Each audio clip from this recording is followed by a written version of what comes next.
wondering if a teacher actually needs perfect English to be a great EFL teacher. Huh. Yeah. I get it. It's something every language learner thinks about. Definitely. You think it'd be obvious, right? Like fluent teacher, fluent students. But Doesn't always work that way. no. These studies we're diving into, total eye-opener. It's way more complicated than you think. Let's jump right in. First up, we're heading down to Ecuador, some high schools in Cuenca, with this research by Serrano and their team. Okay.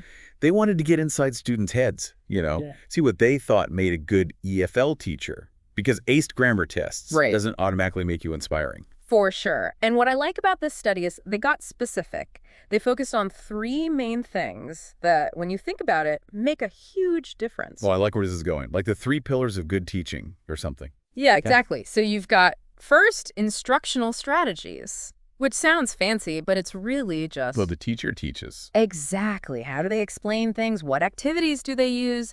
It's all about making the language come alive for learners. Makes sense. You can know all the grammar rules in the world, but teaching them so someone else gets it, that's its own thing. Totally. And that actually leads perfectly to the second thing they looked at, classroom management. Ooh.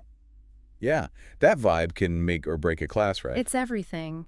Creating that space where learning's actually possible, clear expectations, everyone feeling safe and respected. It's like the teacher's in control, but not in a scary way. Yes.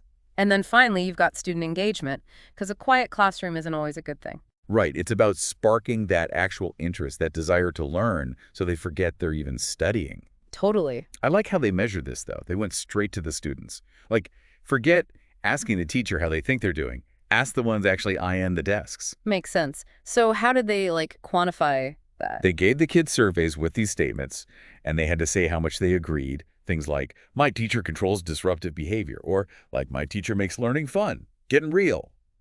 That's cool. So they could compare how teachers saw themselves to how their students saw them. Exactly. Which brings us to probably the most interesting part. They found the strongest link between a teacher's actual English level and, wait for it, classroom management. Really?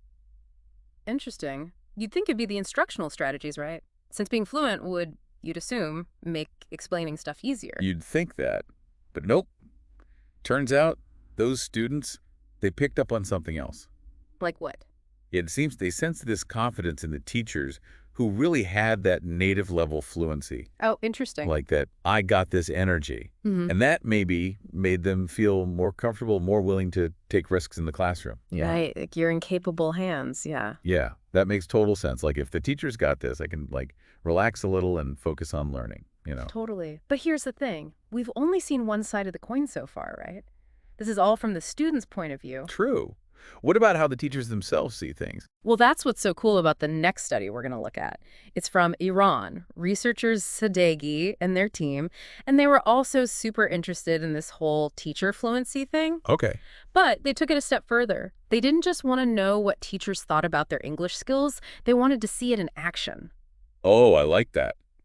Getting real world here. Right. So they actually recorded these experienced EFL teachers while they were teaching in language institutes. No pressure. Right. And then get this, they had independent experts listen to those recordings and rate the teacher's fluency based on what they heard. Oh, wow. So the teachers couldn't just say, oh, yeah, I'm fluent and that's that. And was like, prove it. Exactly. And guess what they found?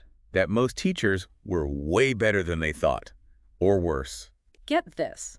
Almost all the teachers rated their English higher than the independent experts did. Oh, no way. You're kidding.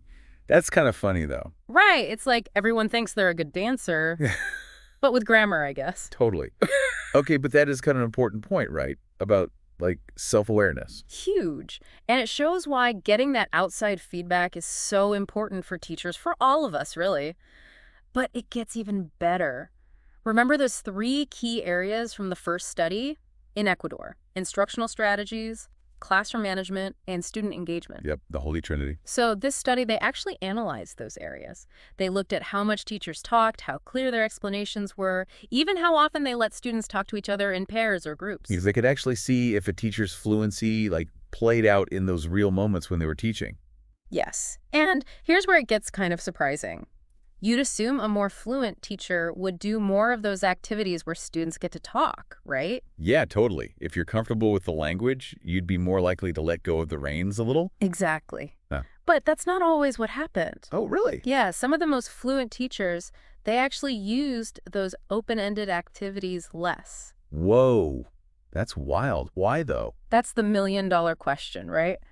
The study didn't give one clear reason, but one idea they had was that those super fluent teachers, they felt confident giving longer explanations or leading these big class discussions, maybe because they had that command of the language. Interesting. So maybe it's not that they didn't want to let students talk, Yeah. but they felt like they were the ones who could explain things best. Exactly. And it kind of ties back into that whole teacher confidence thing, too, which seems to play a bigger role than we might realize. Yeah, they become like the model, Yeah. right? Those really fluent teachers, students kind of naturally look to them. And don't forget, some teachers, no matter how fluent, they just might prefer doing things in a more teacher-centered way. Maybe it's the curriculum or Yeah. like how they believe teaching works best. Style over substance, as they say, or wait. Well, maybe a bit of both. Right, exactly. And that's what I think is so cool about both these studies. We Yeah. saw teachers with all different levels of fluency, but they were still awesome at planning lessons, Yeah. managing their classrooms,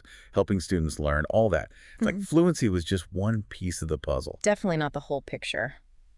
Brings us back to the beginning, huh? Mhm. Does speaking perfect English automatically make you the best EFL teacher? Sounds like from all this, not necessarily at all. Not at all. And it's kind of amazing how similar the studies' results were. One in South America, one in the Middle East, totally different places. But some things are just true about teaching, no matter where you are. It's about those deeper connections, It's like those teachers we all remember. Maybe they mixed up some idioms here and there, but when they explained something, it just clicked. And it wasn't always because of the perfect grammar. It was the passion, that energy. They just, I don't know, made you want to learn. Yeah, totally. It's that thing they had, beyond language. So as we're wrapping up here, I want to leave everyone with this. We've seen fluency is important, but it's not everything. So what are those other things you think? Those it factors for a truly amazing language teacher, the stuff that goes beyond the textbook. Something to think about. Definitely. And on that note, this deep dive is a wrap.